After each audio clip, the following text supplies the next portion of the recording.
All right. Alright, hello, my name is Joshua. I will be also reviewing the topic of gluten-free foods healthy for non-celiac disease people. The major claim is made that eating a gluten-free diet when you do not have celiac disease can result in unintended negative consequences. The grounds for this were that gluten is a protein found in wheat, rye, barley that gives elasticity to dough and structure to bread. It comes from the flour of such doughs. Celiac disease in a nutshell is just when the gluten attacks the part of your body that actually breaks down the foods and takes in nutrients. So I had a problem with on the first secondary claim, the advocate made a statement saying that most people will pick up the diet saying it is healthier just because it is a fad. I actually think that, first off, this is a hasty generalization. Not only did he make a generalization, he has no hardcore evidence in backing up this data. And it's a very hypothetical situation. And then also for his secondary claim, which was most gluten-free food is unhealthy, he made a statement saying that studies show that gluten-free diets can be deficient in fiber, iron, folate, niacin, thiamine, calcium, vitamin B12, phosphorus, and zinc. And this was from Catherine Ptolemygay, who was the author of Diet Simple. However, I found that you can also eat other foods in order to get these nutrients. I'm not going to go through all of them. Instead, I picked one of them, which was fiber. And according to the celiac.com, there are 7 high fiber gluten-free foods. In order to replace fiber, you can have peanuts, pecans, berries, which among them are the black, blue, raspberries, and strawberries, gluten-free cereal, and flax seeds. Flax seeds have the most fiber and also have omega-3 fatty acid. On the third secondary claim, and one of the supporting points, he points out that you're supposed to be gaining weight off eating gluten-free food. Celiac patients gain weight while on gluten-free diet because they're actually eating healthier than before, according to CBS News article, but gluten-free diets may not lead to weight loss. In fact, for celiac patients, weight gain for those on gluten-free diets is the goal because it suggests that they're absorbing the necessary foods and nutrients. However, I had a problem with the source in which he got that quote, which is from CBS News article, and I don't feel like they are actually qualified in order to make that statement. Now, if they had interviewed a specialist on the subject, then he should have stated that. Yeah.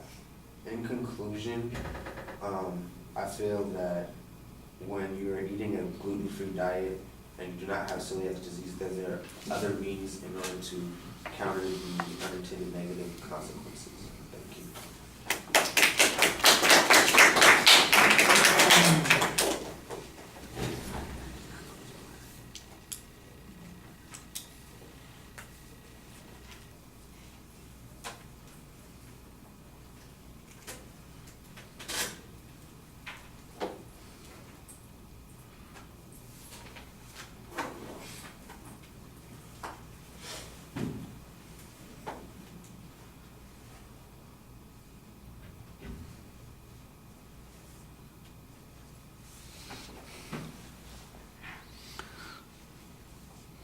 All right, we're ganging up on the gluten eaters here. The secondary claims were not previewed in your argument, but you did list them individually as you went along, although the second point was not very clearly indicated. I assume that's the point on the vitamins, and so, because that's where you were talking about vitamins, and you suggested fiber as an alternative, and then you also had the list of nuts and berries that would provide the nutrients that people need in that situation. So I think your signposting, broke down a little bit in the middle, but the first point was labeled pretty clearly when you got to it.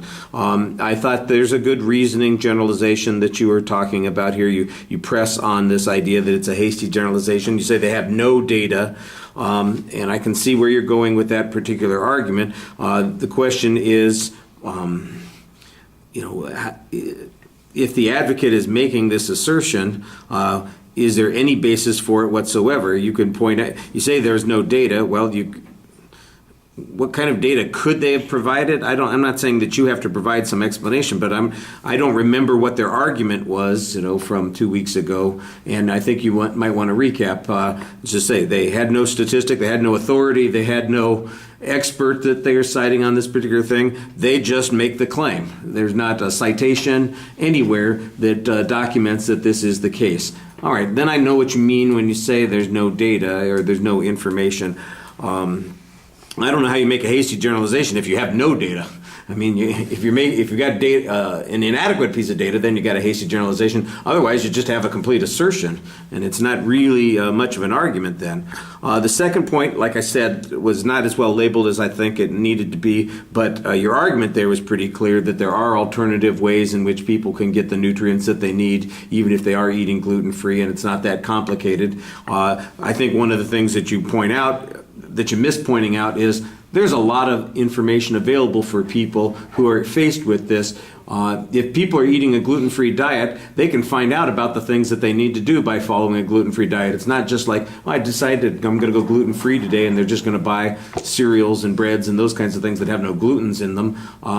Gluten-free diet involves a whole bunch of things. And where could they go for information about that? Well, they could go to celiac.com. They could go to Gluten-Free Lifestyle. All these places that give advice on those kinds of things. There are ways to avoid the pitfalls. That's the inference that you want to be making here, and that is that people are not going to be uninformed here. And how do I know they're not going to be uninformed? Because I was able to find out this kind of information pretty easily, that you can eat berries, eat these nuts, and have all of the nutrients that you need without having to consume the other gluten-based fibers. All right, and then the weight loss argument, I thought it was an interesting one because it basically runs contrary to the reason that we might be worried about people following a gluten-free diet. If people are following a gluten-free diet because they think it's going to help them lose weight, well, that's the exact opposite of that. Why would anybody follow a gluten-free diet unless they really needed to? Because it's going to have the consequence of increasing their weight. That's what most of the celiacs need, is because they aren't able to absorb this stuff. And then, when they eat the gluten-free diet, then they're absorbing their nutrients more, and they actually gain weight. So I think that that's a good argument to suggest that the general proposition is invalid. And that's the way you want to put those things together, is think about what the consequence of these arguments are. All right, thank you.